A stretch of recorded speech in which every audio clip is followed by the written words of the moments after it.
네, 지금부터 한반도 평화 심포지엄 네 번째를 시작하겠습니다. 우리 분위기 전환 삼아 구호 외치고 시작하겠습니다. 우리가 하나다 하면 한반도 평화 이걸 세 번 하겠습니다. 우리는 하나다. 한반도 평화. 우리는 하나다. 한반도 평화. 우리는 하나다. 한반도 평화. 네, 감사합니다. 통일자를 뺐습니다. 통일은 숙제니까 우리 통일을 위해서 모두가 마음을 모두어 더 힘차게 나가야 되지 않나 그런 생각을 합니다. 이 무더운 날씨에 불구하고 어제 뜨거운 8.15 광복절 80주년 광복의 기쁨이자 슬픔이 같이 있는 우리나라 대한민국 분단된 우리 한반도에 여전히 우리는 분단의 골이 깊은 만큼 통일의 열망도 깊어가고 있습니다. 다행히 우리가 윤석열 정부의 내란 정국을 타도하고 드디어 우리 이재명 정부의 새로운 정부가 탄생하고 또 어제는 국민 임명식, 국민 주권에 의해서 대통령을 임명하는 세계적인 유례가 없는 아주 훌륭한 광복 기념 겸 취임식까지 했습니다. 그러한 뜻을 우리가 계승하고 살려서 정말 우리 국민이 이 나라를 이루어가는 주권국가의 시대의 서막을 우리가 보면서 한편으로는 가슴이 뿌듯합니다. 그럼에도 불구하고 여전히 우리에게는 그 슬픈 분단의 아픔, 북에서는 여전히 아직도 그 정도 가지고는 안 돼. 더 기다려보고 있는 입장인 것 같습니다. 이런 첨예한 또 대립과 분단과 갈등의 시대에 우리 또 훌륭하신 통일의 선구자 되시고 또 민중 해방의 선구자 되시는 또 학자 되시는 여러분들을 모시고 오늘 또 K평화통일연대 제4회의 시간을 갖게 되었습니다. 역사는 비록 2년밖에 되지 않았지만 그동안에 각계의 진보적인 인사들이 함께 해주시고 우리 이재봉 교수님은 처음부터 끝까지 우리와 함께 해주시고 우희정 교수님도 함께 해주시고 이렇게 무익한 또 기념사업회 함께 해주시고 등등 많이 오늘 역사가 여기까지 이어져 왔습니다. 그 와중에 오늘은 주제 강연으로 이해학 목사님이시자 우리 계례살림 공동체 대표 이사장 되십니다. 오늘 그 기조 강연과 더불어 두 분의 또 발제와 또 논찬으로 이어지겠습니다. 오늘 특별히 이 행사에 앞서서 축사를 해주실 아주 훌륭한 분들이 또 오늘 무려 5명이나 계시는데요.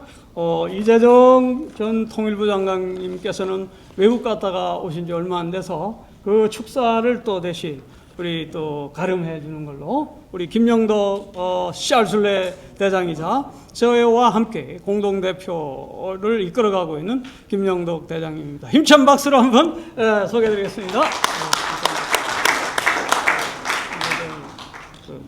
네, 바로 이어서 개막 공연으로 바로 시작하겠습니다. 안녕하세요. 인사드리겠습니다. 전기호 목사인데 요새는 목사 일을 안 하고 목사 일에 치중하고 있는 것 같아서 오늘 이렇게 노래도 잘 못하는데 초대해 주셔서 감사 말씀드립니다. 저도 부모님이 이부 분들이시라 늘 통일에 관심이 많은데 오늘 제가 노래를 2개 부르겠는데 다 통일에 관한 관련 있는 노래들만 잘 부르지만 한번 불러보겠습니다. 그 2018년에 그 평양에 가서 가수들이 막 공연하는데 강산해라는 가수가 있죠. 라구요라는 노래를 불렀는데 감동이 되더라고요. 한번 제가 강산에 흉내내가지고 한번 불러보겠습니다.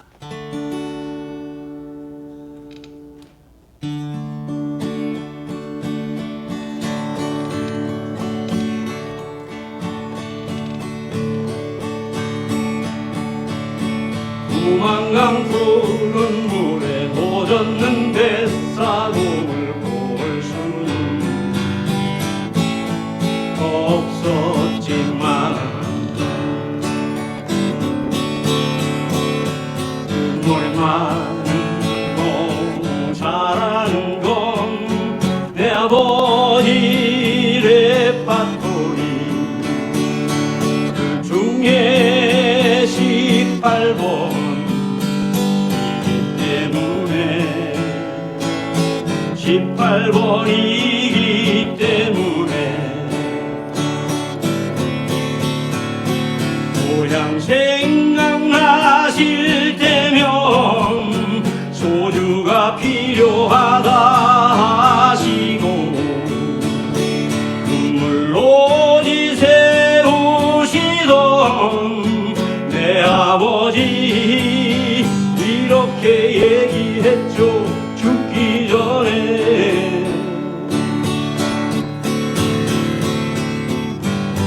꼭 한 번만이라도 가봤으면 좋겠구나 라고요. 눈보라 휘날리는 바람차는 남부도 가보지는 못했지만 그 노래만은 너무 잘하는 건 내 어머니 레파토리 그 중에 18번이기 때문에 18번이기 때문에 남은 인생 남았으면 얼마나 남았겠니 하시고 눈물로 지새우시던 내 어머니 이렇게 얘기했죠. 죽기 전에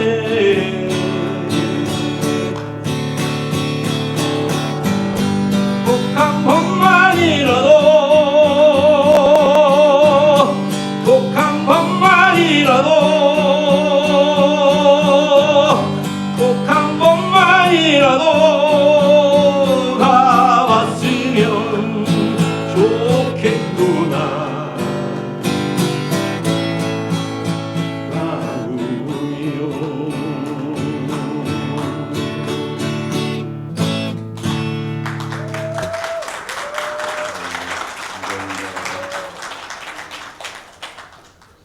아, 저도 죽기 전에 한번 우리 아버지 고향이 황해도인데 한번 가봤으면 좋겠습니다. 이번 정부가 잘해서 대화에도 열고 잘하기를 기도하고 있습니다. 예, 이번 노래도 가보고 싶어라는 노래.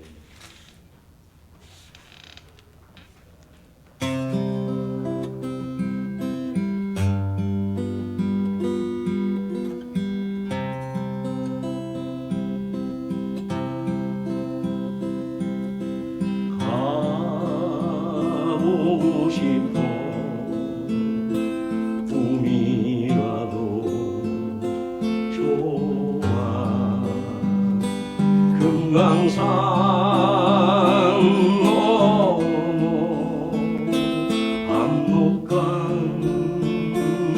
압록강까지 만나고 싶어 이름 모를 친구 어떤 선물을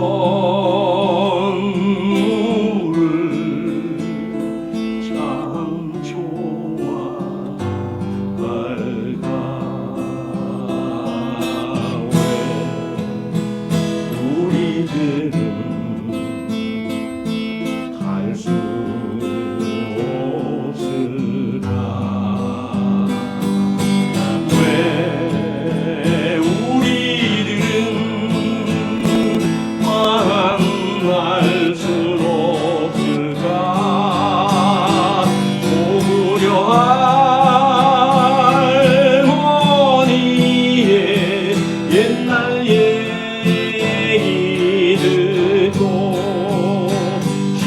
신나는 새 친구들 기차 놀이 할 텐데 독립군 아저씨들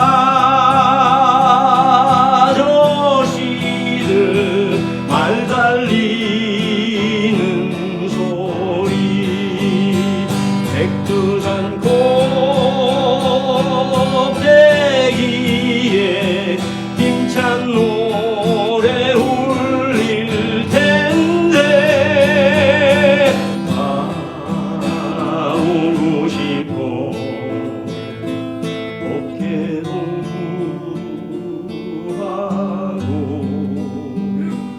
백두산 넘어 만주벌관까지 고구려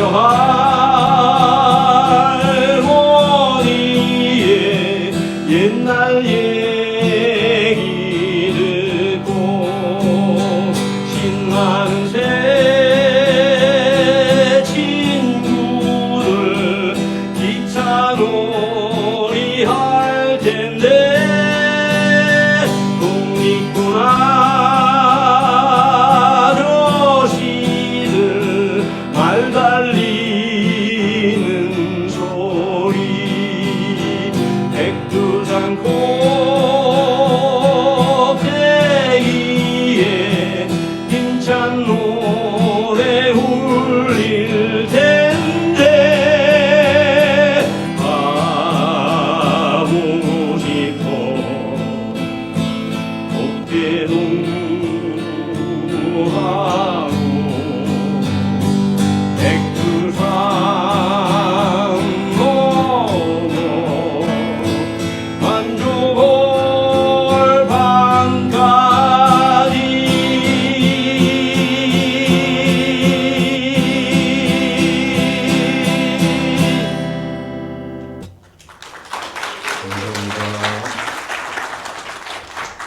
우리 정교 박사님께서는 지금 목사님이시지만은 대만에서 아시아에서 유명한 CS 송 송찬성 교수에게서 아시아 신학이라는 연구로 박사학위를 받으신 분이십니다.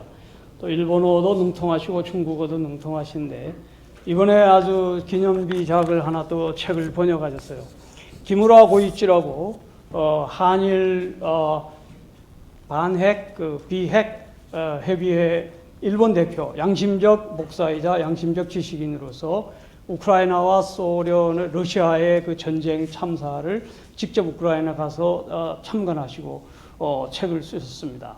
그리고 한반도뿐만 아니라 비핵 문제, 일본의 또 전 문제들 이런 거를 지적한 그 좋은 책을 하나 기무라 고이치 목사가 썼는데 그거를 마침 때마침 우리 정교 목사님이 한국 대표고 기무라 고이치는 일본 대표예요. 그래서 이 책을 번역했습니다. 그래서 입구에 들어오셨을 때 혹시 보셨을지 모르겠습니다만 비폭력으로 평화 창조라는 책을 썼어요.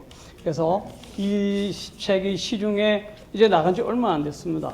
그래서 한 번씩 구입을 하시면 우리 정교 목사님의 또 활동에 있어서 앞으로 또 큰 보탬이 될 수도 있을 것 같습니다. 참고로 해주시고 노래 불러주신 정교 목사님에게 힘찬 박수 다시 한번 부탁드립니다. 네. 네, 이어서 DMZ 여기에서 오랫동안 생태 연구소를 활동을 하신 김성호 소장님이 계십니다. 이 소장님은 해외 언론에서도 많이 소개되시고 또 인터뷰하는 과정이 많이 해외에서 소개돼서 지금 그 내용을 일부 이렇게 좀 취약해가지고 오늘 소개하는 자유 갖겠습니다. 그럼 저 김성호 소장님을 소개하겠습니다.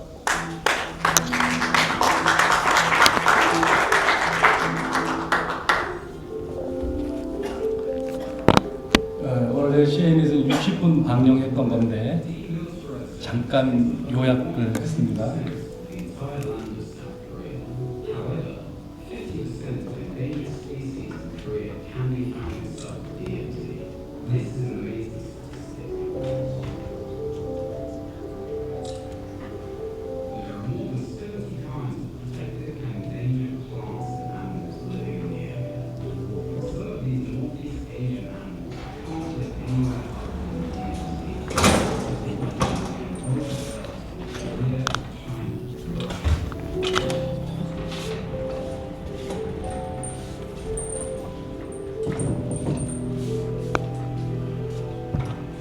파주에서부터 철원까지 월동하고 있는 그 주요 생물들에 대해서 외국 사람이 꽤 많이 관심을 가지고 취재를 했던 장면입니다.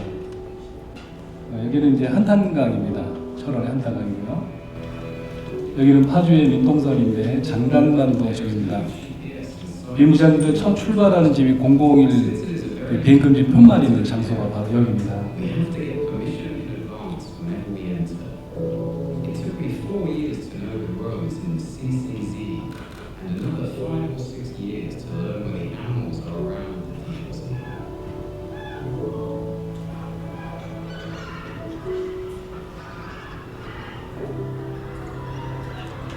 최근에는 기후변화 때문에 그 러시아나 북쪽에서 활동하는 개체들이 한반도에 엄청나게 많이 내려와요. 도리미 같은 경우는 배 이상 증가를 해서 한반도가 되게 중요한 생태적인 어떤 핵심 포인트가 되기도 합니다.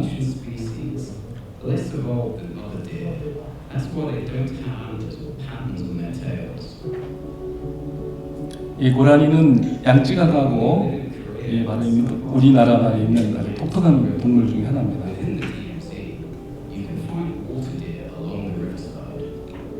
진화가 덜 된 고대형의 동물이라고 합니다.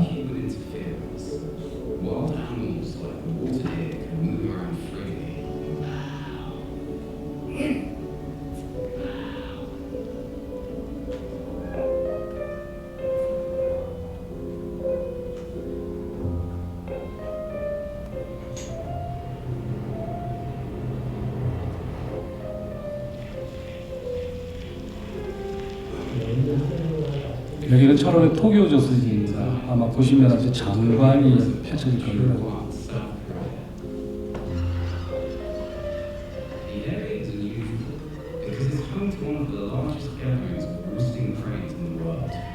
There were about 4,000 white-necked and red-crowned cranes and millions of wild geese. Cranes are migratory birds that winter in Korea. 예전에는 북한의 안변이라는 곳에 두루미가 많이 있었는데 그쪽 상황이 나빠져서 철원으로 거의 다 내려오는 바람에 철원에 최근에는 10,000마리 정도의 어마어마한 새들이 지금 오고 있습니다. 그래서 남북한 교류 협력에서 두루미 털을 공동으로 유지하는 건 되게 좋은 협력 활동 중에 하나가 돼서 안변에 제두림 월동지 보관하는 그런 사업도 외국 단체들하고 같이 추진하고 있습니다.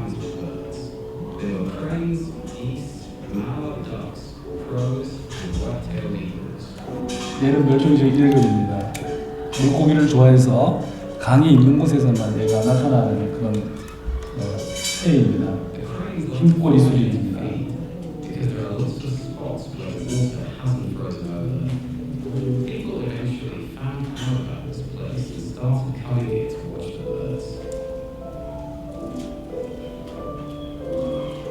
두루미는 비무장지대가 최남단입니다. 그 이상 내려가지 않아요.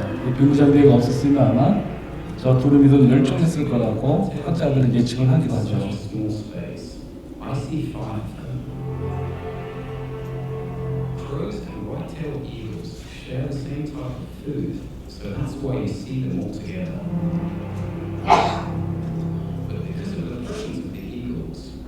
최근에 저희 연구소에서는 두루미 월동지 복원뿐만 아니고 두루미 농법을 개발을 하고 있습니다.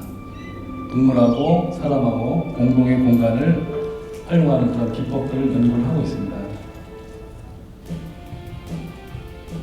This morning we are learning about a thriving wildlife community along one of the world's most tense international borders that most of us associate with war. We are talking about the demilitarized zone, also known as the DMZ. It separates North and South Korea. Today's inhabitants are not human, but they're birds, they're cats, and deer who roam free in an area. 여기는 파주의 초평도라는 곳인데요. 여기서 두루미가 최근에 잠을 많이 잡니다. 여기 자는 아이들은 대성동 마을하고 여기하고 공동으로 오고 가면서 먹이 활동을 하는 그런 장소 중 하나입니다. And finds what he seeks. Point their friend. Point that crane. Okay.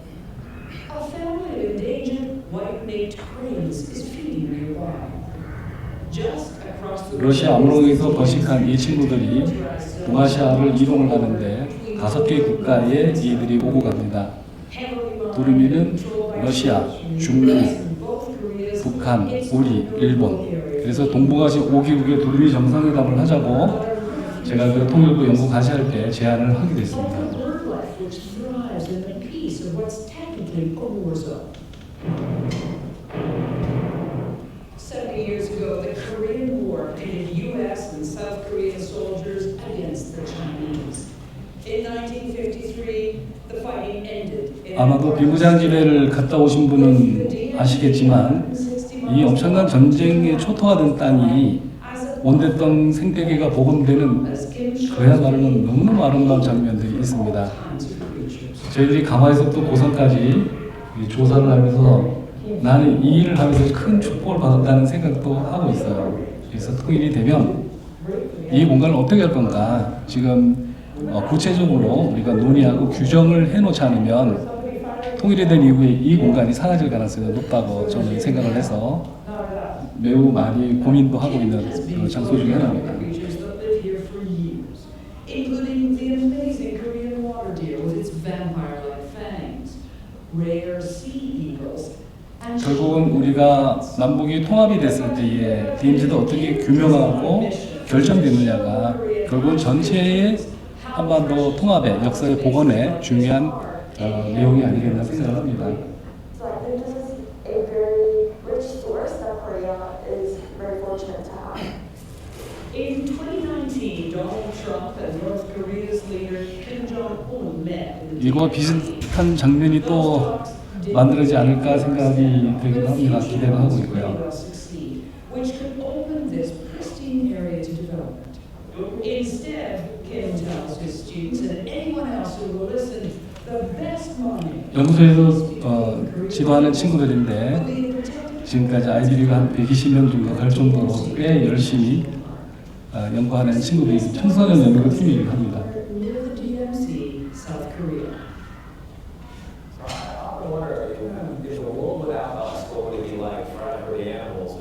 민통사가 무슨 일이 발생하면 한국 기자들은 연락이 잘 안 와도 외국 기자들이 제일 먼저 연락이 오는 것 같습니다. 제일 먼저 걱정하고요. 우리는 뭐 잘 알고 있어서 그런지는 모르겠지만 외국 사람들은 비무장이 뭘 하는 거를 되게 걱정을 많이 합니다.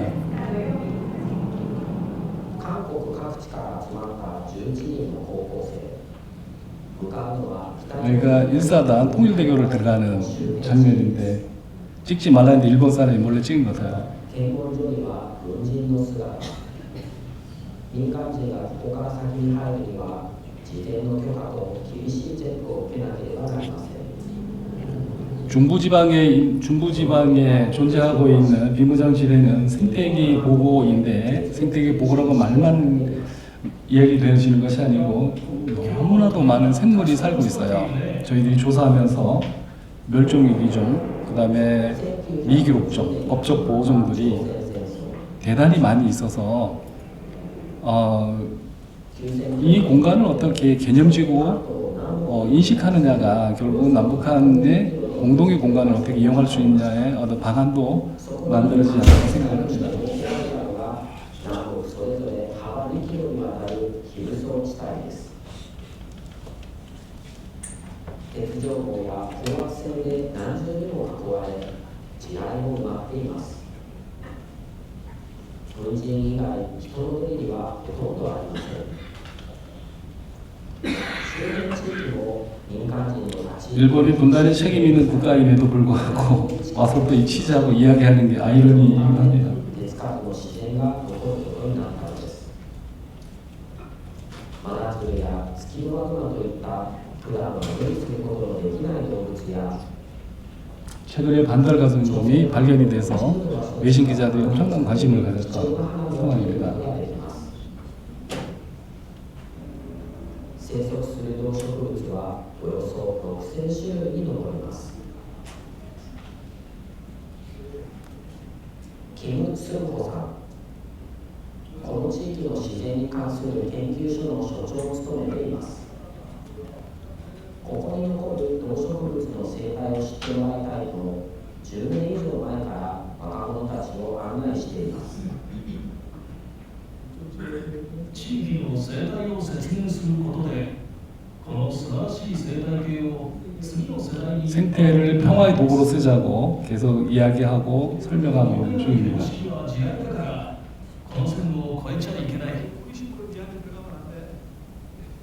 戦争の結果として豊かな自然が残されていることに戸惑いを感じています。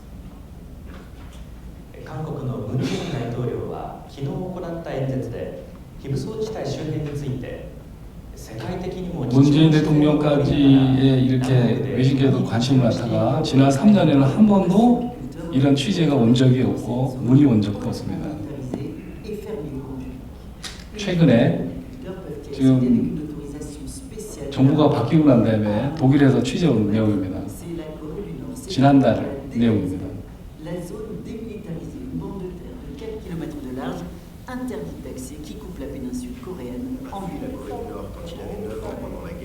벌과 DMZ 생태에 관한 설명을 지금 제가 하고 있습니다.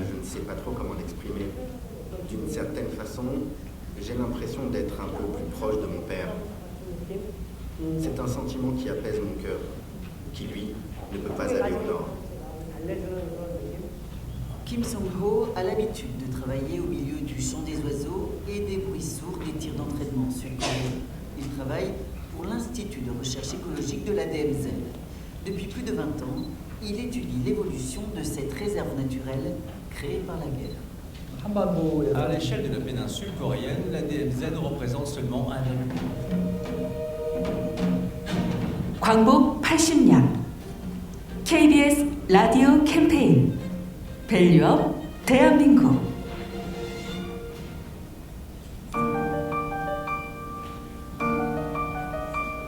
네, 안녕하세요. DMZ 생태연구소 김승호입니다. DMZ는 한반도의 비극의 공간이기도 하죠. 그런데 이 DMZ는 사람이 들어가지 않는 절대적 공간으로 만들어져 있고 플러스 이 지역이 가지고 독특한 생태적 구조를 가지고 있거든요. 다양한 해발 고도를 가지고 있고 북반기하고 남반기가 만나는 저미지대이기도 합니다. 기후온난화와 생태계 파괴 현상이 심각한 상황이잖아요. 그런데 이 비무장지대에는 온대성 생태계가 완벽하게 복원되어지는 새로운 질서를 가지고 있기 때문에 생태적 가치가 높을 뿐만 아니고 학술적 가치도 매우 뛰어나거든요. 기후적인 문제, 질병에 관한 문제, 그런 문제를 해결할 수 있는 키도 바로 자연 생태에 있다고 생각을 하거든요. 그런 의미에서 보게 되면 이 공간은 한반도가 비극의 산물로 받은 정말 뜻하지 않은 선물인데 이 선물을 가지고 평화적 가치를 실현해내는 형태로 우리가 활용할 수도 있다고 생각을 합니다. 또 이 공간을 우리가 어떻게 의미하고 규정짓느냐에 따라서 앞으로 인류 평화를 위한 하나의 중요한 모먼트가 될 거라고 저는 생각을 하고 있어요. DMZ 생태는 우리가 분단의 비극을 넘어서는 새로운 희망을 갖게 하는 공간이기 때문에 이 공간이 생물학적인 중요도뿐만 아니고 인류가 안전하게 살아야 되는 평화의 문제를 해결할 수 있는 공간으로서 가치가 있다고 저는 생각을 하고 있습니다. 광복 80년 우리가 가야 할 길을 묻습니다. KBS 라디오 캠페인 밸류업 대한민국이었습니다. 네, 감사합니다.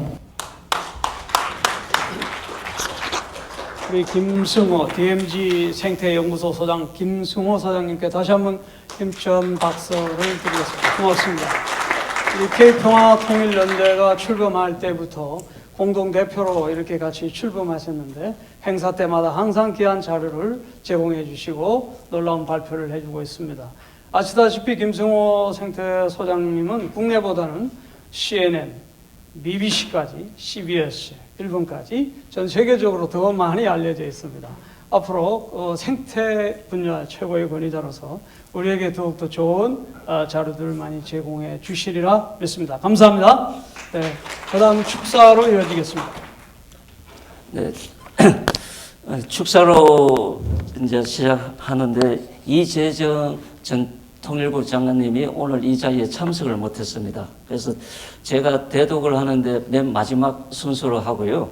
그럼 송경용 문익환 기념사업회 이사장님부터 저희가 나와 있는 순서대로 하겠습니다. 이 순서는 먼저 수락하는 순서입니다. 그래서 저희가 팔 먼저 받는 순서로 진행하는 걸로 하겠습니다. 안녕하세요. 송경용 신부입니다. 문익환 목사 기념사업회 이사장을 맡고 있습니다. 문익환 목사님이 이제 돌아가신 지 31년이 됐습니다. 그리고 제가 여기 들어오다가 안중근 의사께서 몇 살 때 그 큰 의거를 치르셨나, 그리고 몇 살 때 그런 글을 쓰셨나 봤더니 32살더라고요. 예수님도 33살에 돌아가셨고 이분도 30살이었는데 그 젊은 나이에 어떻게 그런 그 세계를 아우르는 그런 글을 쓰셨을까? 어떻게 이렇게 깊은 정신과 사상을 가졌을까 생각을 하다가 너무 오래 살았나 이런 생각도 들었습니다. 어쨌든 뭐 얼마나 길게 사느냐보다 얼마나 이렇게 정말 진지하게 그렇게 사느냐, 그게 더 중요한 것 같습니다.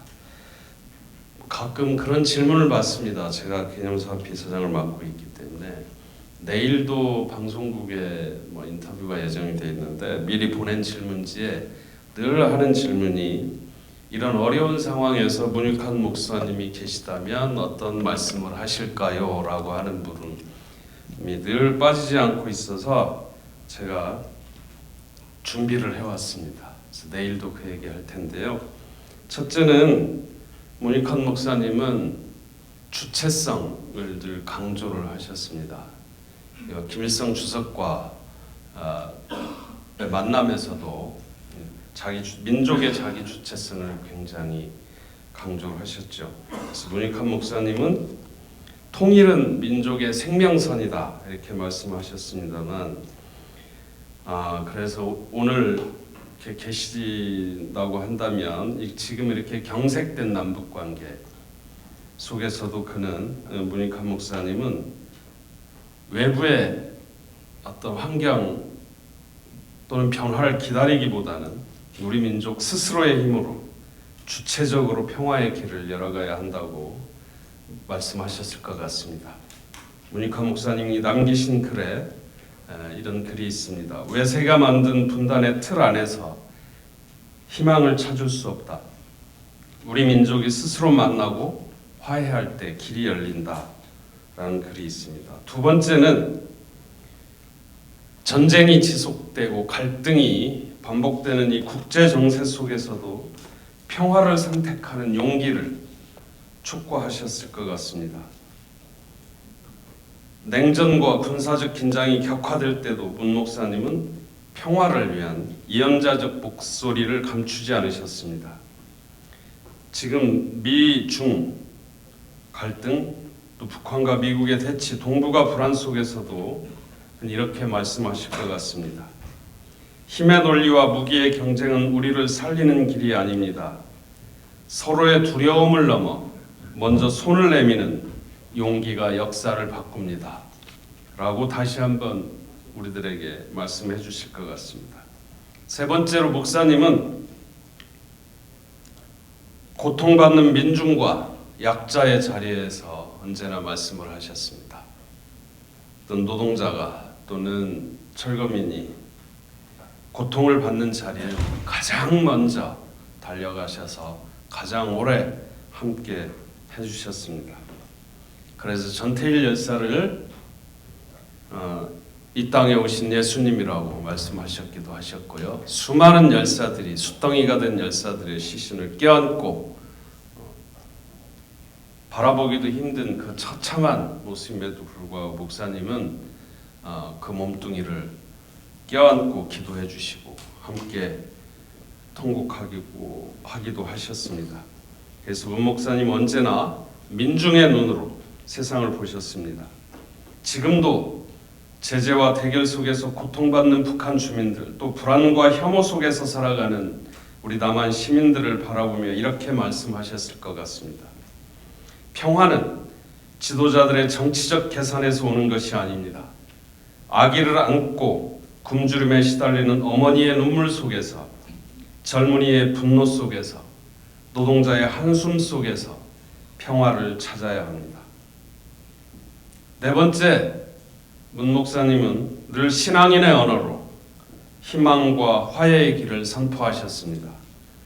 성서를 번역하셨던 신학자로서 또 사목을 하는 목회자로서 늘 신앙의 언어로 희망과 화해의 길을 선포하셨습니다. 절망의 순간에도 그는 성서적 언어로 희망을 전했습니다. 오늘 우리에게도 이렇게 말씀해 주시지 않을까요? 가장 어두운 밤이 새벽을 부른다. 갈라진 땅을 다시 잇는 것은 미움이 아니라 사랑이다. 분단의 장벽은 높으나 우리 안의 믿음과 희망은 그보다 크고 강하다. 지금 사방을 둘러보면 답답한 상황이고 잘 길이 보이지 않는 것 같지만 문익환 목사님은 우리들의 늘 꿈을 강조하셨습니다. 꿈이 아니면 어떻게 이 현실을 뚫고 나갈 수 있을 것인가. 저 닫혀진 벽을 문으로 알고 박차고 나가는 그런 용기를 늘 실천적으로 우리들에게 삶으로 보여주셨습니다. 문 목사님의 그런 지혜와 용기가 우리에게 필요하지 않을까 생각합니다. 오늘 이 자리를 만들어주신 또 함께해 주신 여러분들께 깊은 감사와 존경의 마음을 보냅니다. 평화와 통일의 길에 늘 함께하겠습니다. 고맙습니다. 네, 감사합니다. 네, 이어서 강경숙 국회의원님께서 축사하시겠습니다. 네, 안녕하십니까. 조국혁신당 교육위원회 소속 국회의원입니다. 강경숙입니다.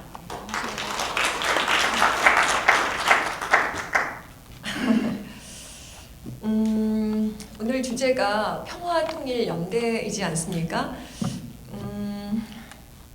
함께 했던 그야말로 동지라고 말을 충분히 드릴 수 있을 이재범 교수님, 여기 오희정 교수님, 이장희 선생님 이런 분들 함께 하셔서 제가 굉장히 기다리면서 저도 기대하면서 왔습니다.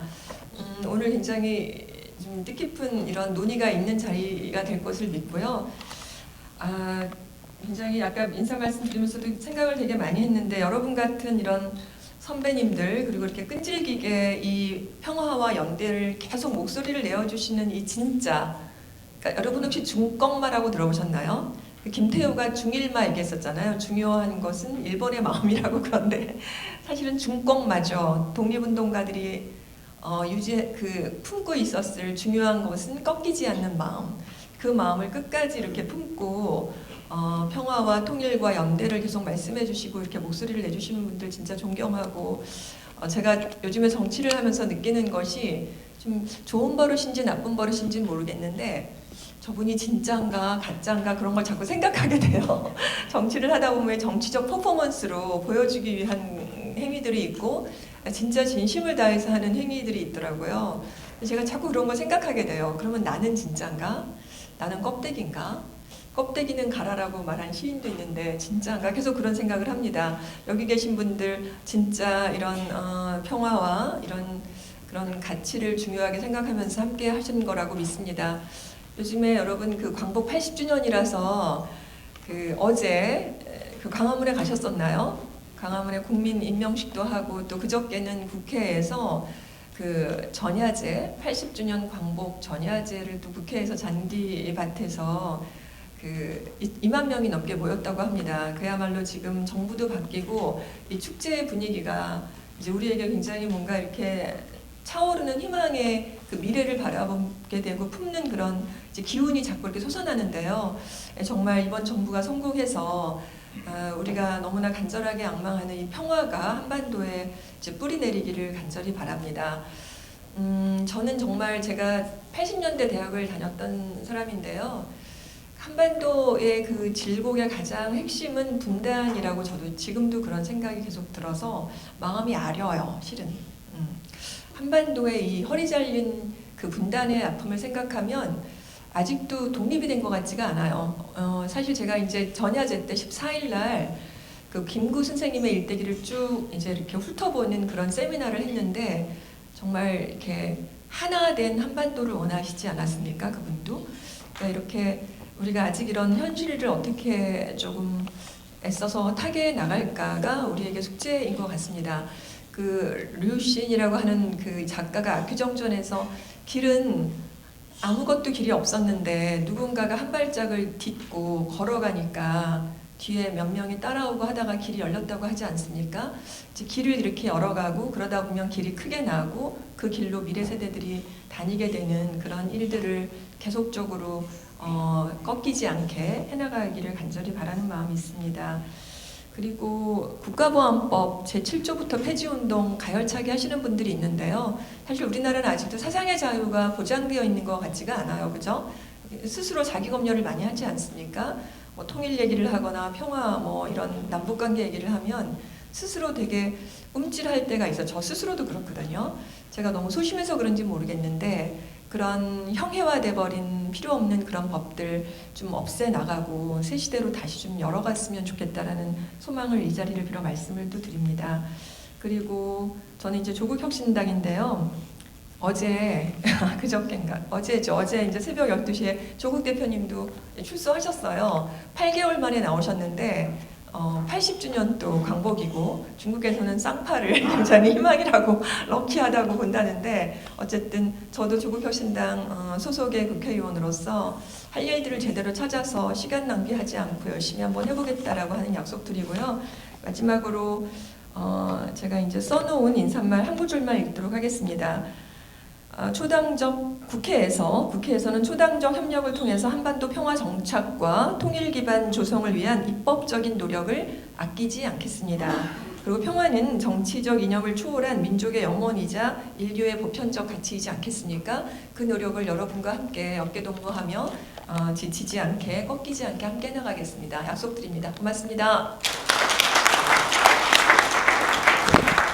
감사합니다. 우리 강경숙 의원님은 또 우리 K평화통일연대와 여러 가지로 인연이 있습니다. 사실 여기 앞에 계시는 좀 이따 강의하실 이재봉 교수님 같은 원광대학교 교수님이셨고 또 이재봉 교수님께서 소개하신 미국의 그 박한식 교수님, 미국 조지아대 지금 명예교수죠. 남북 관계가 위기일 때 카터 대통령, 클린턴 대통령 두 분을 각각 파견해서 남북 관계를 위기를 잘 풀어나가는 데 도움을 주신 분이 박한식 교수거든요. 근데 그분의 책 글로벌리제이션 블레싱 or curse 축복인가 저주인가 이 책을 원본인데 미국에서는 대량으로 잘 나가는 책인데 이것을 이제 이재봉 교수님께서 주선을 하셔서 가지고 세 분이서 번역을 하셨어요. 그래서 강경숙 의원님하고 또 도영인 제주도 계시는 교수님하고 이재봉 교수님 세 분이 번역을 했는데 이 책도 오늘 열린서원에서 나온 거 오신 김에 선보입니다. 그래서 여러분 의정활동에 도움이 되라고 여러분들 들어 나가시면서 한 권씩 또 구입해 주시면 큰 힘이 되겠습니다. 다시 한번 강경숙 의원님 함께 해주셔서 감사합니다. 네, 이어서 김삼열 민족화해협력 범국민협의회 상임의장님께서 축사 말씀해 주시겠습니다. 뜨거운 박수 부탁드립니다.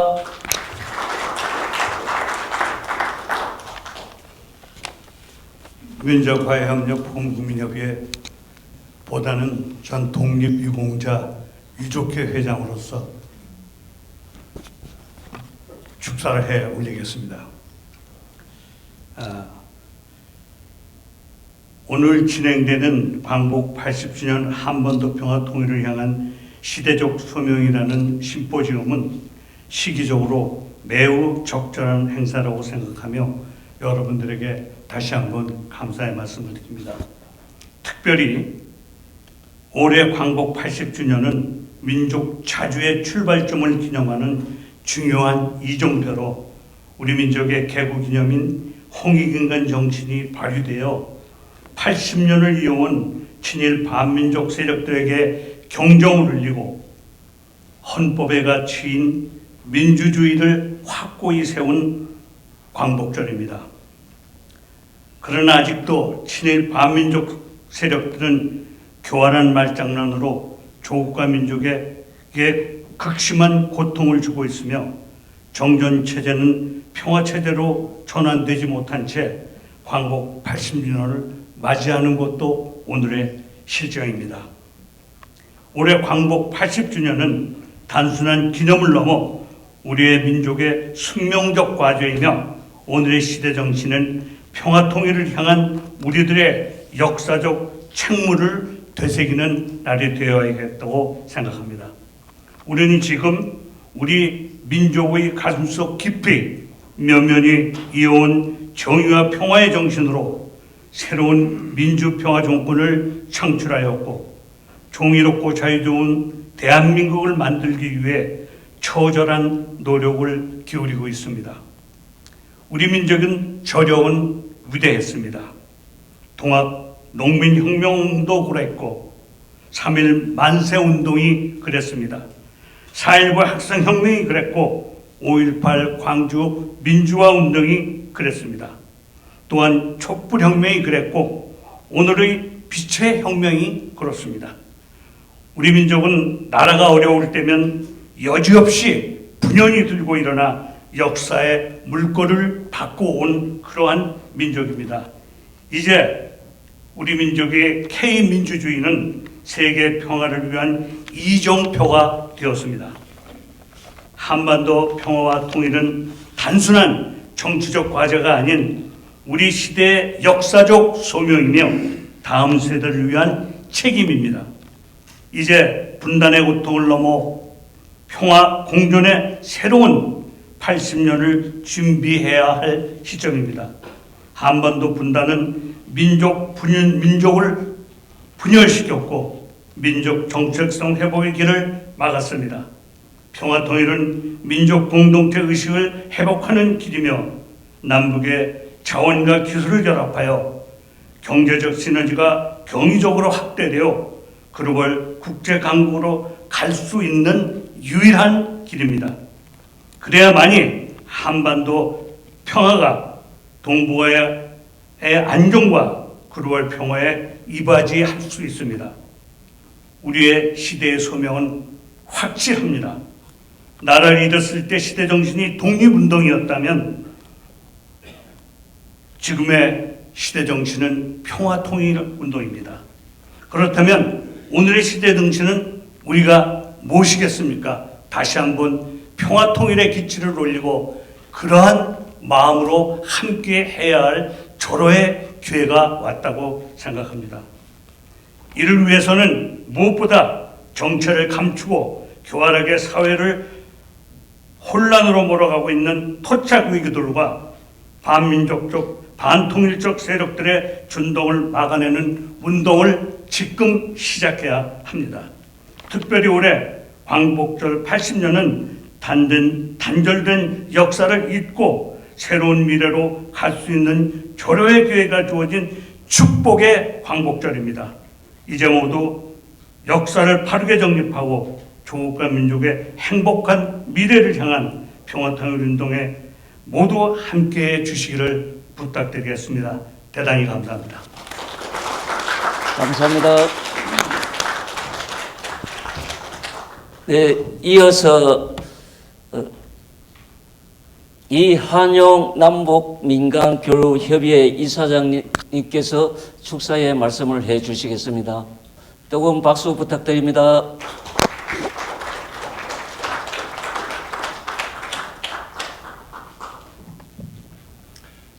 예, 안녕하십니까. 이한용입니다.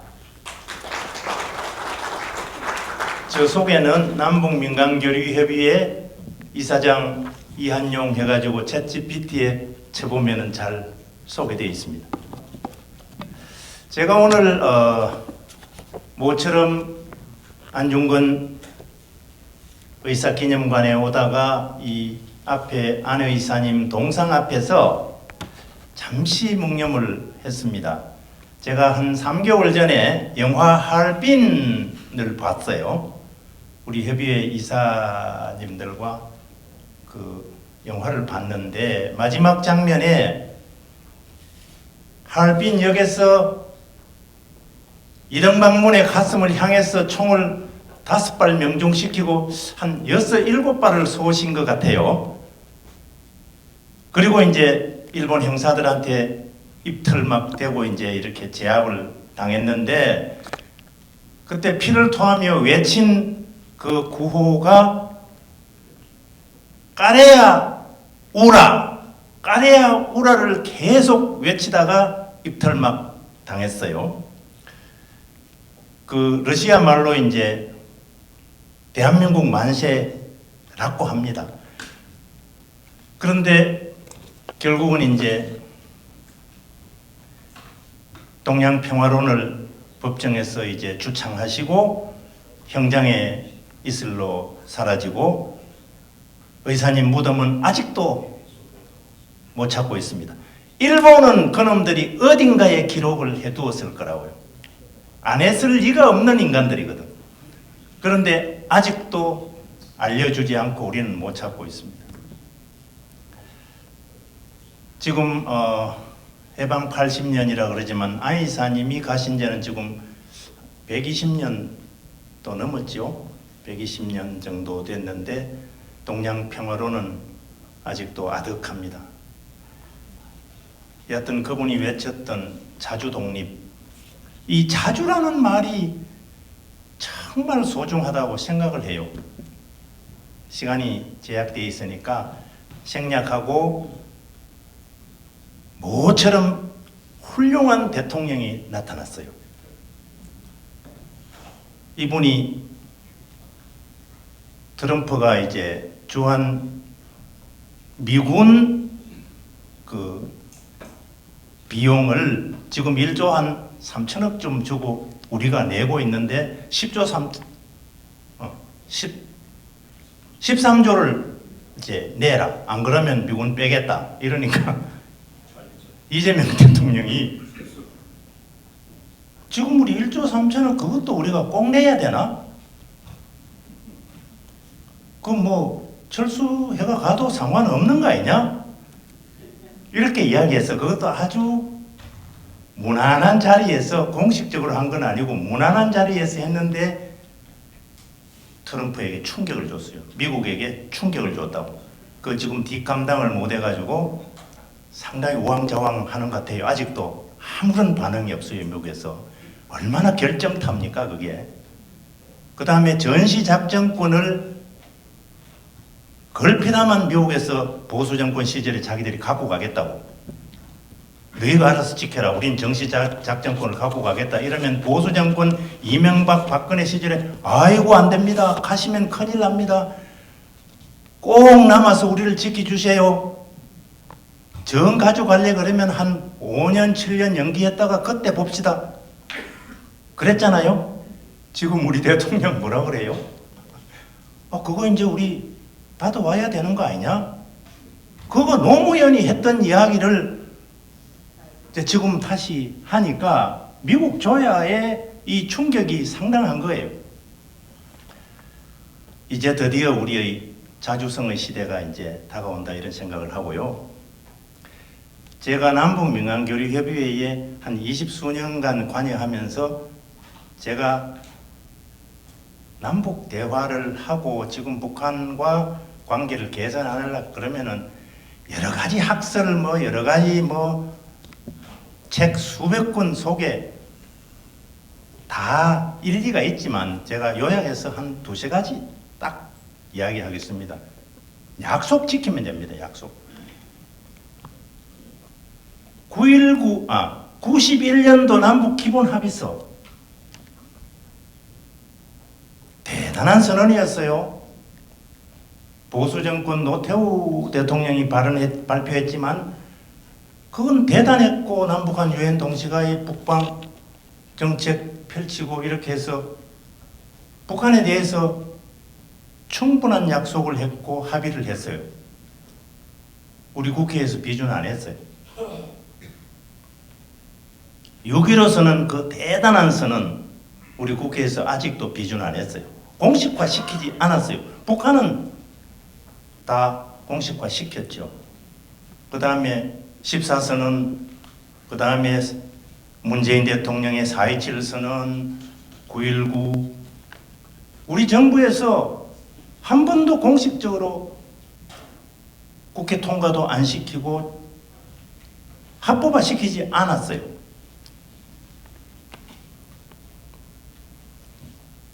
그게 정말로 중요한 사안입니다. 두 번째는 한미 군사훈련 중단해야 돼요. 왜 합니까? 지금 전쟁 어차피 못할 텐데. 트럼프 자신도 그랬잖아요. 동해 바다에 한 번 훈련하는데 수천억씩 포탄 퍼부어 봐야 아무 소용없는데 긴장만 고조시키고 북한 자극하고 얻을 것도 없이 그런 걸 되풀이한단 말이에요. 이제 그 단계로 10월부터 일단 중단해야 돼요. 그 다음에 세 번째 아까 국가보안법 이야기하셨는데 알레르기 일어나죠. 한국 보수들은. 보안법 읽어보세요. 그 적대감을 고취시키잖아요. 북한은 우리가 용서할 수 없는 집단이고 반드시 제압해야 될 대상으로 전제하고 그렇게 그 법이 만들어졌고 지금 아무 소용없어요. 1년 내내 가도 간첩 한 마리 없는 못 잡는 이 형국에 국가보안법 그거 무슨 소용이 있어요? 그 세 가지만 없애면은 김정은이 김여정 틀림없이 대화에 나옵니다. 그러지 않을까요? 우리 북쪽하고 평화를 만들면 수백 조의 이득이 있습니다. 제가 옛날에 대한항공 30년을 다녔는데 블라디보스톡 날아가면 한 2시간 20분 걸려요. 북한 상공으로 가면 1시간 10분 걸려요. 유럽으로 가든 미국으로 가든 비행기 북한 영공을 피해서 간다고 전부 다 한 30분 비행시간 더 걸려요. 하루에 1700번을 뜨고 내리는 대한민국 비행기 모든 비용이 그걸로 해서 1년에 수천억씩 그냥 허공중에 기름 날리고 비행기 효용성을 떨어뜨리고 수천억을 그냥 버리는데 그 몇백억 북한에 주면 괜찮잖아요. 우리 수천억 벌고. 그건 뭐 철도도 마찬가지고 뭐 기타 남북 경협도 뭐 그런 현상이지만은 여하튼 우리는 북한을 잘 설득하고 서로 좋게 지내면은 북한에 주는 이득보다 우리는 10배, 20배 혜택이 많고 이 평화 이재명 대통령 말씀대로 평화가 경제다. 우리가 자주성이 없으면은 아무리 환경이 좋아도 절대로 우리가 평화를 만들 수도 없고 통일을 만들 수도 없어요. 이제 힘이 세졌으니까 미국에 대해서 당당하게 말하고 우리 갈 길을 갑시다. 감사합니다.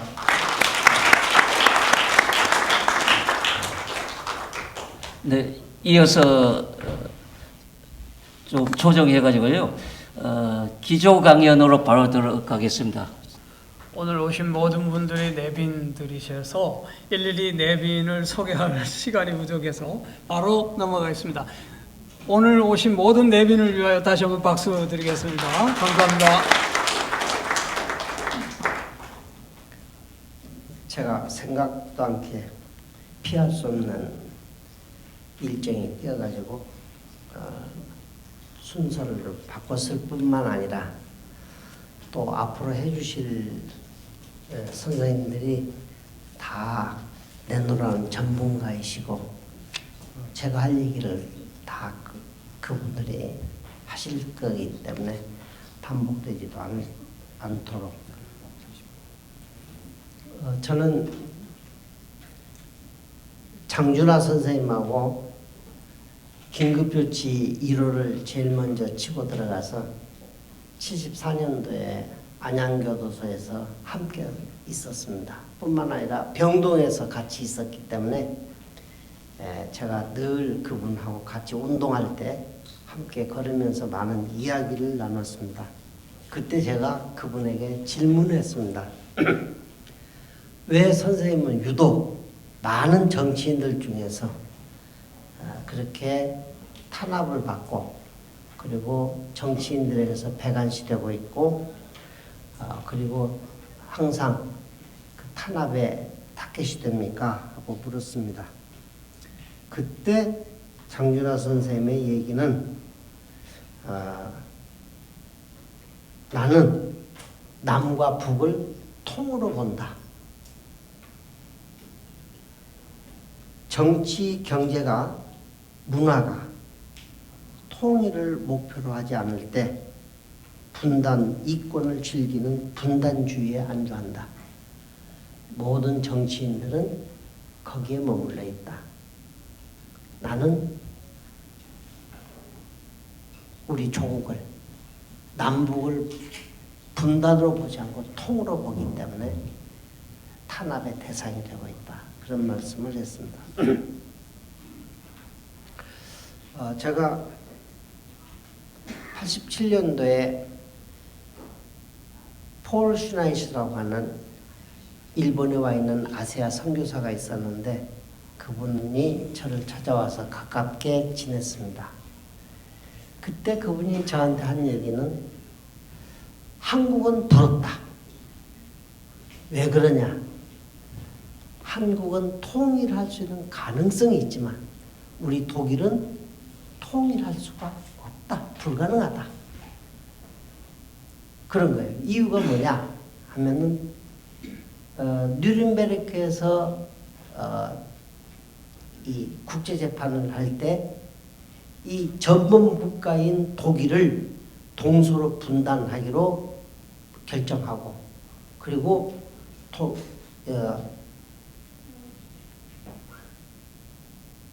영국, 미국, 프랑스, 뭐 이런 러시아 이런 나라들이 관리하는 그런 그 분열 국가다. 그래서 전범 국가에 대한 응징으로 독일은 통일할 수가 없다. 근데 한국은 전범 국가가 일본인데 한국을 분열했다. 그러니까 국제사회가 한국에 빚을 진 거다. 그런 겁니다. 그런데 실제 90년에 독일은 통일이 되고 우리는 그 뒤로도 30년이 지난 지금도 통일을 아직 못하고 있습니다. 이유가 뭔가?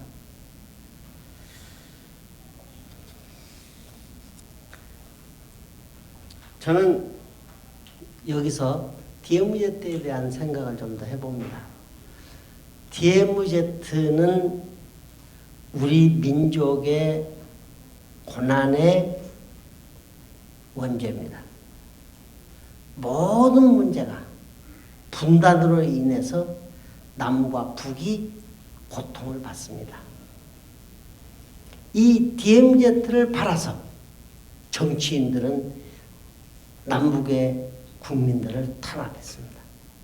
경제인들은 경제 이익을 얻고 노동자를 탄압하는 조건이 됐습니다. 그래서 이 DMZ는 알게 모르게 우리한테 깊은 트라우마고 고뇌고 그래서 우리가 모두 다 정신병이 되어 있습니다. 분단에 대한 정신병 이런 것들을 앓고 있으면서 실제 우리 주변에 많은 사람들이 그 문제 때문에 연결돼서 끌려가고 재판받고 고난받고 병신되고 불구자되고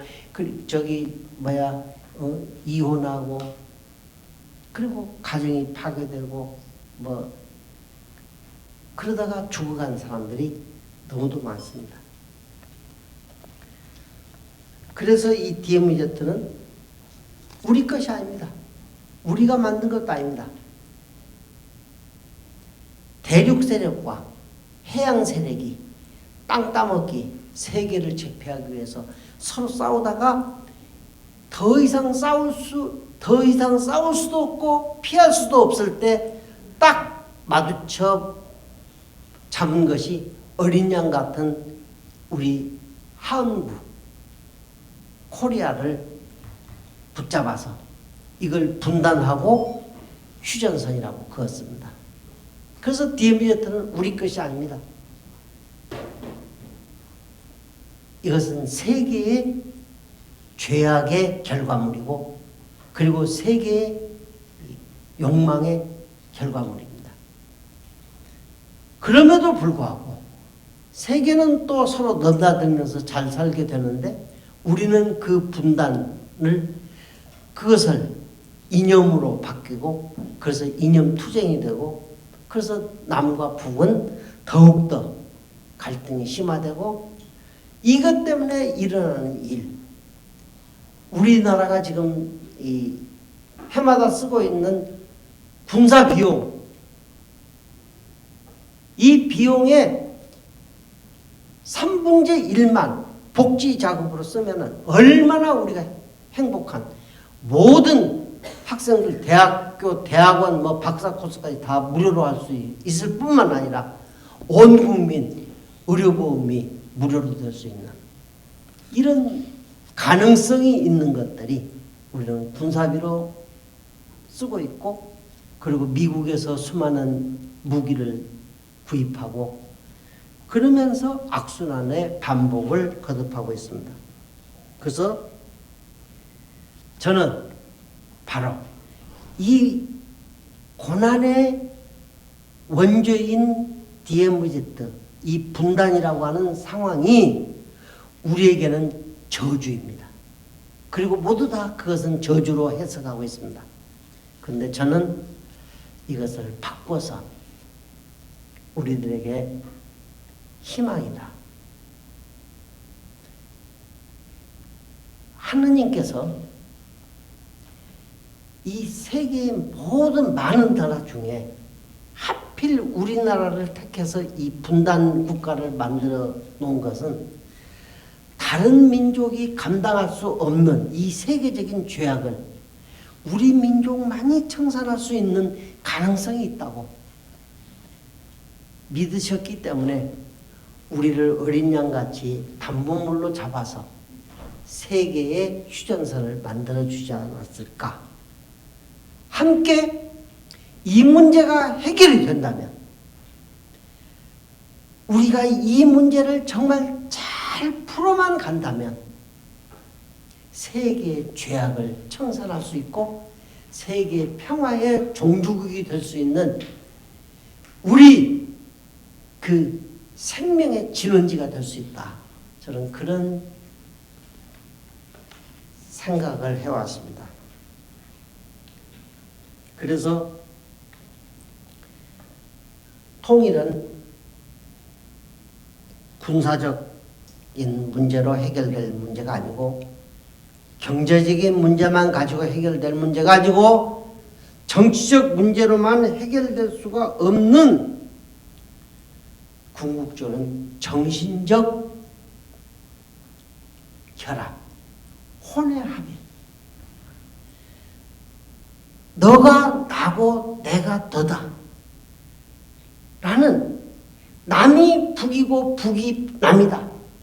라고 하는 확실한 혼의 결합이 이루어질 때 우리는 세계가 하지 못했던 세계가 감당하지 못한 통일이라고 하는 문제를 통일 평화가 이루어진다.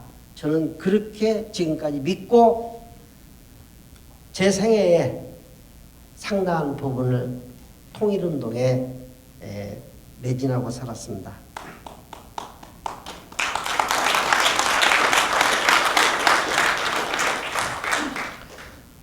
서독은요, 어떻게 해서 통일을 했을까 하고 조금 생각을 해보면은, 서독은 많은 부분을 경제적으로 동독을 도왔습니다. 뭐 도로도 개설해주고, 그 베를린에 있는 그 오페라 하우스도 가서 개수를 해주고, 그러면서 또 쓰레기도 서독의 쓰레기를 동독에 가서 치워서 그 돈벌이를 하게 해주고, 중요한 건 뭐냐? 서독교회는 동독교회를 따로 생각하지 않았습니다. 그리고 설령 동독에 있는 교회일지라도 그 교회는 서독교회와 함께 하나다 해서 동독교회의 목사들 사례비를 서독교회가 계속 줬습니다. 그러니까 동독교회 목사들은 자유로운 거예요. 정치적으로 할 얘기를 하는 거예요. 이거 동독 이러면 안 됩니다. 인권 탄압하면 안 됩니다. 이런 억지 부리면 안 됩니다. 하고 설교하는 거죠. 그러면 그 목사를 이 동독 정부는 간첩죄 같이 씌워가지고 구속을 시킵니다. 그런데 문제는 뭐냐? 동독이 구속한 그 정치범들을 서독이 돈을 주고 사옵니다. 그러니까 동독은 구속자가 생기면은 이게 돈벌이가 되는 거예요. 그리고 막 더 많은 구속자를 만들고 서독은 그거 사주고 그런 그 미친 거래를 한 겁니다. 성탄절에는 그 서로 양쪽이 잡은 포로들을 풀어주는 행사를 합니다. 그럴 때 서독이 잡은 동독의 이 간첩들하고 숫자가 얼마든지 간에 균형이 전혀 안 맞아도 그냥 그대로 다 풀어주는 그런 행사를 했습니다. 결정적인 것이 있습니다. 그게 뭐냐면은 동독의 호네이커 총리의 조카 딸이 서독에 망명을 신청한 겁니다. 동독은 지옥이다. 동독은 사람이 살 데가 못 된다. 나는 서독으로 망명하겠다. 기자들 모아달라 하고 망명 신청을 할 때 동독은 그것을 공개하지 않고 그 아가씨를 달랩니다. 너네 작은아버지는 얼마나 훌륭한 애국자인지 모른다. 독립운동가다. 투사다. 그리고 많은 사람들에게 존경받을 뿐만 아니라 이 동독이라고 하는 체제를 총지휘하고 있는 훌륭한 지도자다.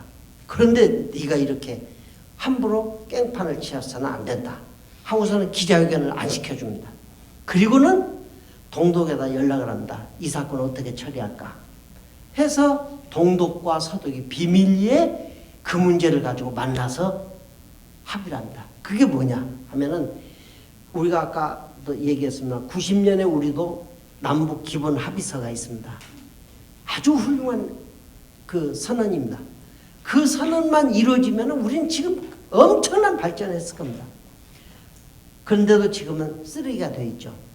근데 이 동서독도 동서 기본 합의서를 만들었습니다. 그 기본 합의서의 맨 마지막에 이건 있을 수도 없지만은 그래도 기본 합의서의 양식이 되려면 요 정도는 들어가야지 않겠냐 해서 부칙을 하나 달아놓은 게 뭐냐 하면은 누구든지 자기가 살고 싶은 체제로 가고 싶은 사람은 보내준다 라고 하는 그 조건이 달려 있습니다. 그것을 살려서 이 아가씨를 동독에서 서독으로 정식으로 이주시키자. 그래서 이 아가씨는 동독으로 가지 않고 거기서 이 정식으로 서독으로 이주민이 된 겁니다. 그래서 이때 이제 그 아가씨가 기차에서 만난 남자한테 반한 거예요. 그 남자를 사랑해서 이 남자가 서독 사람이니까 이 남자하고 살기 위해서 망명 신청을 했던 거거든요. 그때 동독의 호네이커가 한 유명한 얘기가 있습니다. 사랑하는 사람은 사랑하는 사람에게 가는 것이 옳다라고 하고 그것도 바로 공개를 안 합니다. 공개를 안 하고 한참 있다 6개월 뒤에 이런 일이 우리한테 있었다라고 슬그머니 알립니다. 바로 이것이 뭡니까? 신뢰라고 하는 겁니다. 체제 경쟁을 할 때는 상대방의 약점을 한없이 쑤시고 그리고 막 공개하고 해서 이 체제 우위에 올라가려고 합니다. 우리가 실패한 이유는 뭐냐? 우리는 늘 체제 경쟁에서 아주 야비한 정책들을 써왔습니다. 제가 한 예를 들을까요? 분당에 이한영이라고 하는 사람이 살았습니다. 그런데 어느 날 그때 황장욱이 내려와서 뭐 한참 설칠 때인데 그 북에서 이 내려온 간첩들이 이 사람을 살해했습니다. 큰 사건이었습니다. 그게 왜 그랬느냐? 그 사람이 그 김정일의 여자 성혜림이라고 하는 여자의 아들입니다. 이 사람을 한국으로 망명을 시켜서 그래서 대대적인 선전을 했습니다. 김정일의 그 도덕성을 막 까발기고, 그리고 이 여자의 아들이 남한으로 귀순했다 하고 대대적인 선전했습니다. 그리고 이 사람을 성형수술을 해서 얼굴을 못 알아보게 하고, 그리고 이제 여기저기 뭐 취직, 한양대도 다니고 여기저기 취직도 하고 실패도 하고 뭐 감옥도 가고 뭐 별짓 다 하다가 결국은 분당에 와서 비밀리에 숨어 살았는데, 어느 날 초인종이 울리고 이렇게 여니까 총으로 살해했습니다. 이것은 뭐냐? 결국은 우리 남은 체제 경쟁에서 상대방의 약점을 더 아프게 하고, 그리고 단점을 침소봉대하는 그런 역할로 체제 경쟁을 해왔다. 이런 것들이 뭐 많죠. 우리 신문에 안 난 것도 많고 국민들이 다 잃어버린 것도 많고, 하나만 더 얘기하면 제네바 합의라고 하는 게 있습니다. 그 제네바 합의는 우선 94년 9월 달에 이 북한과 미국 간의 3단계 고위급 회담을 2차 회의에서 양국이 서명한 기본 합의서입니다. 이제 북이 이 핵무기를 만들려고 하니까 그걸 만들지 마라. 우리가 도와주겠다 해서 미국이 핵무기를 개발하지 않는 조건으로 1000메가와트의 그 경수를 2개를 만들어 주겠다. 그리고 연간 그 50만 톤의 중유를 공급해 주겠다 하고 약속을 했습니다. 그래서 북이 그것을 그 핵무기 개발하는 거 다 폐기하고 이제 국제사회에서 공개적으로 살겠다고 했습니다. 근데 이것이 하나도 지켜지지 않았습니다. 이걸 그렇게 필요할 때는 이용만 하고, 그리고 약속을 이행을 안 하는 남쪽의 문제에 계속해서 실망을 하는 거죠. 그래서 많은 사건들을 다 열거 못하겠습니다만, 결론적으로 우리는 뭐냐?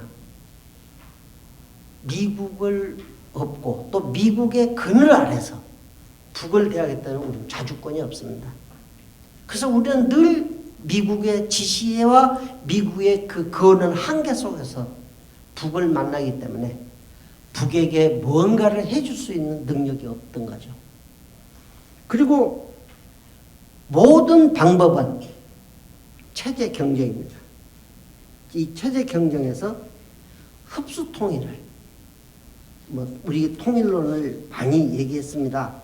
그다음에 우리 나라 대통령들도 많은 통일론을 얘기를 했지만은 결국은 그것들이 다 흡수 통일입니다.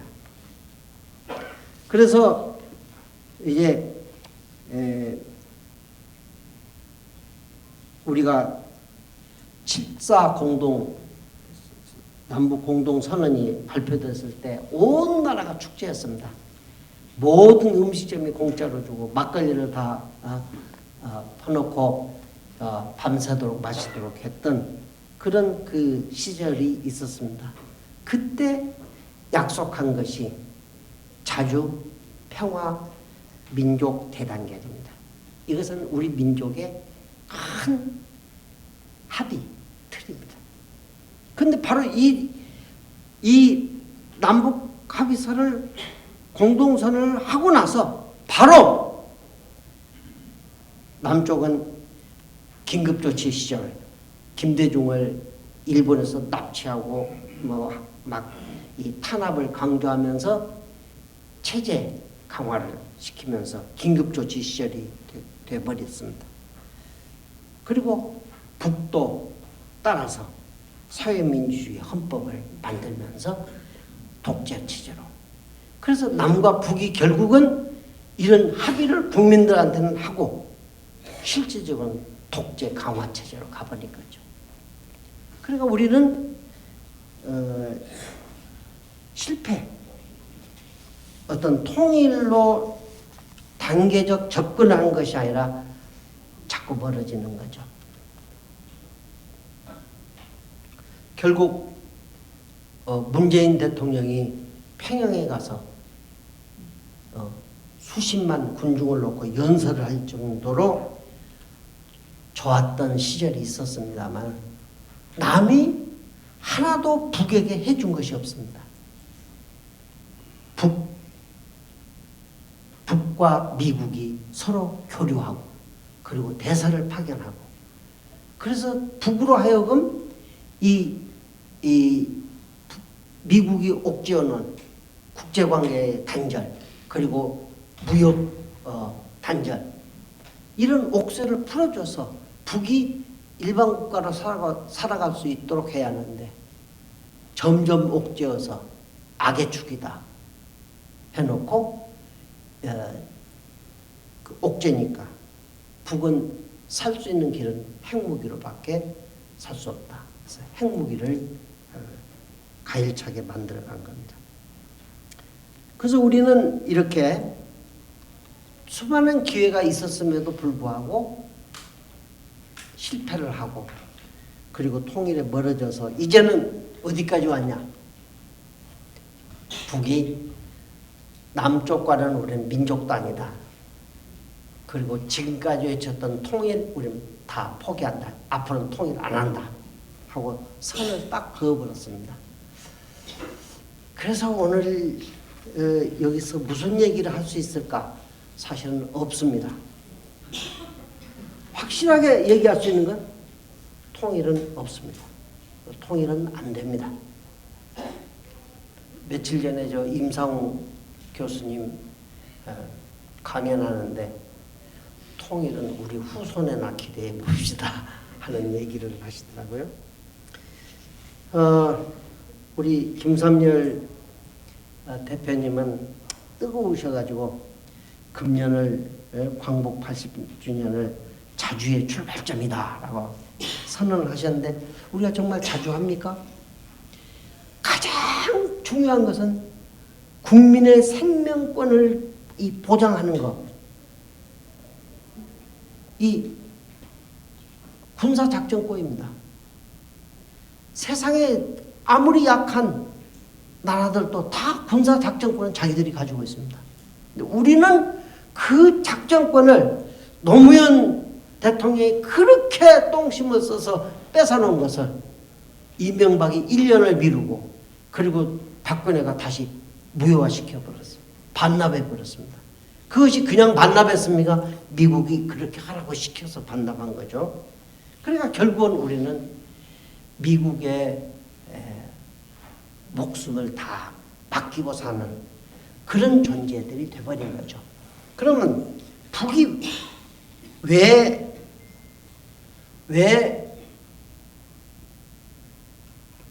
그렇게 등 돌려버렸을까?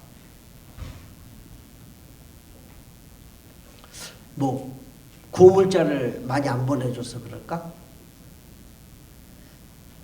그런 것 같지 않습니다. 예, 북은 남쪽에 실망을 하다가 이제는 남쪽을 포기해버린 겁니다. 그래서 북은 남쪽과는 상대 안 하겠다.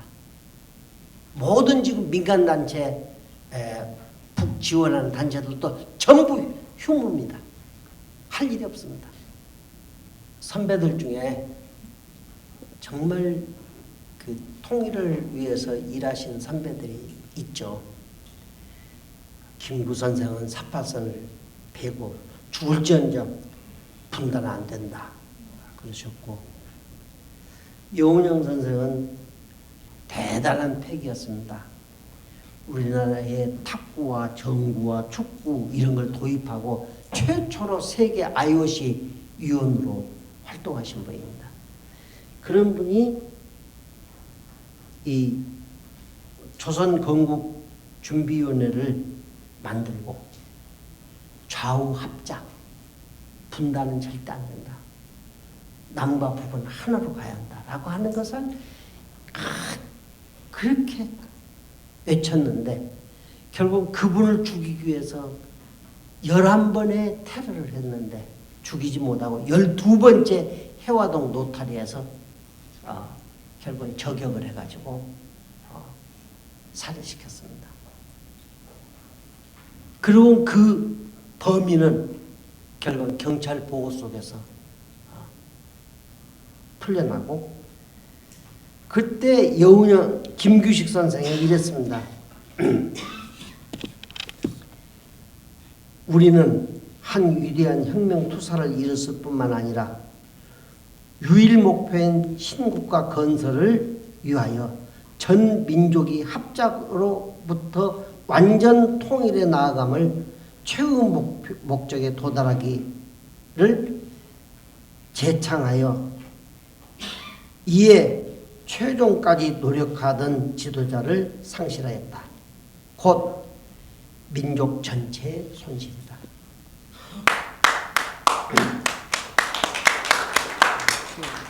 장준하 선생, 모든 통일은 좋은가? 라는 질문에 그렇다. 통일 이상의 지상명령은 없다.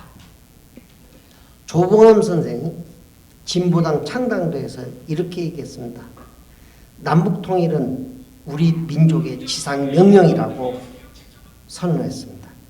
그는 자본주의와 공산주의를 모두 비판하면서 오직 사람이 사람을 착취하지 않는 인간의 존엄을 보장되는 인민의 자유가 실현되는 복지국가, 민주국가를 우리가 건설해야 한다고 제시했습니다. 이런 노력에도 불구하고 이런 그 노력과 또 모든 그때 백성들이 여론조사를 해보면은 여운형을 다 대통령감으로 아주 많은 지지를 했습니다. 그럼에도 불구하고 미국이 원하는 지도자는 여운형이 아니라 이승만을 세워야 했기에, 또 소련도 자기들의 입맛에 맞게 활동하기 위해서는 김일성을 세워야 했고, 그래서 소련이 세운 김일성, 미국이 세운 이승만, 그래서 분단 국가를 고착화시켰고, 그리고 지금 모든 정치 체제는 이 분단 국가를 유지, 그리고 그것을 가지고 놀고 그 이득을 보면서 즐기는 세력이다. 이것을 장준하 선생은 마지막까지 통탄했습니다. 그러다가 결국 91년에 유엔에 동시 가입을 했고요. 우리는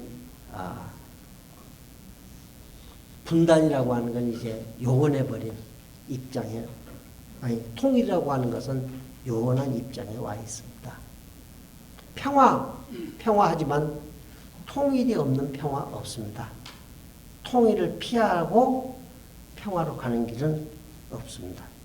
제가 80년에 통일 강연을 할 때는 꼭 이 얘기를 했습니다. 신문지 합복법입니다. 시골에서 벌꿀을 치는 분들이 가을에 이 벌통 2개를 하나로 합쳐야 합니다.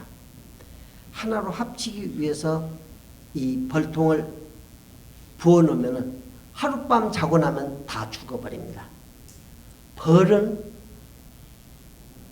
그 눈이 나빠서 형제를 구분하지 못합니다. 다 같은 형제인데도 불구하고 냄새는 기가 막히게 잘 맡아서 옆 통에 있는 냄새도 구분합니다.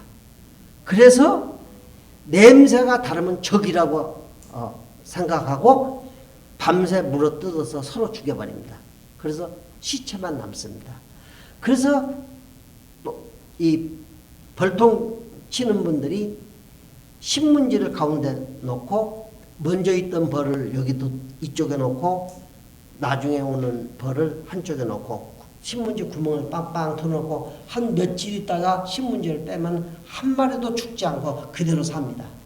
이것이 신문지 합봉법입니다. 요즘은 좀 기술이 달라졌지만은 저는 통일도 이렇게 해야 한다. 그 얘기를 했습니다. 80년대. 통일도 서로 냄새가 가까워지면은 이념에 우리가 매여 살지 말고 이념을 초월해서 원래 우리 배달결의 통포를 바라보면은 우리가 하나다. 거기로 가자. 배달민족의 우리 기상을 살려서 홍익인간 정신으로 우리가 하나가 되자.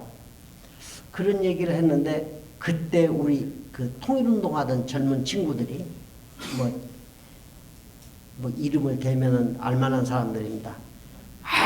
절대 그런 얘기 하지 말라는 거예요. 이것은 흡수통일론하고 비슷한 거니까 이거 통일론의 혼란을 가져온대요. 그래서 뭐 그런 얘기를 못하게 우리 집까지 쫓아와서 우리 집사람한테도 저 목사님 저런 얘기 못하게 하라고 그랬던 사람들이 한 사람은 완전히 보수 기득권 쪽으로 가고 또 한 사람은 뭐 또 여기저기 정치 출마한다고 하고 그렇습니다. 저는 이것을 조금 더 확대해서 지난번 6월 6일 날 그 청와대에서 대통령께서 이재명 대통령께서 보훈단체를 불러서 만났을 때 제가 대표 연설을 했습니다. 박근혜 정부 때 DMZ를 평화공원을 만들자라고 했다. 근데 우리는 평화공원을 넘어서서 평화마을을 만들자. 그래서 평화마을을 만들어서 북쪽에서 1000명이 오든지 10,000명이 오든지 남쪽에서 또 같은 동수에 들어가서 그 평화마을에서 북의 권위주의 체제의 영향을 받지 않고 남의 자본주의 체제의 영향을 받지 않는 그런 그 정말 순수한 배달결의 홍익인간 대동세상을 한번 만들어보자. 그래서 거기에서 같이 살아보면서 야 이게 좋구나 이게 좋구나 법은 이렇게 하는 게 좋겠다 하고 규칙도 만들고 삶의 습관도 만들고 그렇게 하면서 그것이 너무 좋아지면은 남쪽이 그걸 받아서 함께 살고 북쪽이 그것을 받아서 함께 살면은 우리가 통일될 거 아니냐.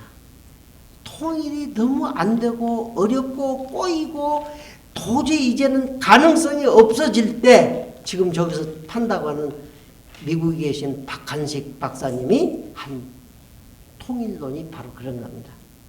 제3의 통일 영역을 실험해서 그것을 함께 받자. 이제 이럴 겁니다. 세계의 모든 이 분단국가가 통일이 됐는데 베트남같이 전쟁을 통해서 통일도 되고 얼마나 많은 희생을 했습니까? 필경 한국의 용병까지 데려다가 막 싹쓸이 작전으로 다 죽였죠. 그래서 이제 그 복구가 너무도 힘든 겁니다. 또 예멘이 그 뒤에 굉장히 바람직한 통일을 했습니다. 평화 통일을 했습니다. 그래서 민주주의가 사는 북예멘과 공산주의가 사는 남예멘이 평화적으로 합쳤습니다. 근데 그 뒤에 서로 분쟁하고 싸우고 그래가지고 더 어려워진 나라가 되어버렸죠. 바로 이런 실패한 통일, 잘못된 통일, 경제에 매여 사는 그런 통일이 아니라 정말 남과 북이 세계가 경험하지 못한 새로운 통일, 진정한 통일, 혼의 결합, 이것을 이루라고, 그리고 또 그것을 이룰 만한 역사적인 많은 질곡 속에서, 고통 속에서 훈련받은 이 코리아 민족이 이것을 할 수 있다고 우리나라의 세계의 분단을 맡겼으니 우리가 이제 이것을 감내해서 이것을 이 전쟁이나 뭐 이념, 경제 이런 문제가 아닌 정말 인간이 인간다운 삶을 사는 그런 삶을 서로 받아들이고 인간의 존엄을 회복하는, 지금 북쪽에서는요 남쪽 사람은 혼이 빠졌다고 해요. 우리가 정말 남과 북이, 북도 존엄을 회복, 참으로 인간의 존엄을 회복하는, 그것이 저는 하늘의 뜻을 받아들이는 그런 통일이 되는 것이다. 그 통일을 이루는데 우리 손잡고 우리 자신부터 거기에서 겸손하게 자기의 자리를 지켜나가자 하는 것이 제 얘기의 결론입니다. 고맙습니다. 네, 뜨거운 박수 부탁드립니다. 여기 앉은 자리에서 한 30초 동안 저희가 그냥 단체 사진만 그대로 찍겠습니다.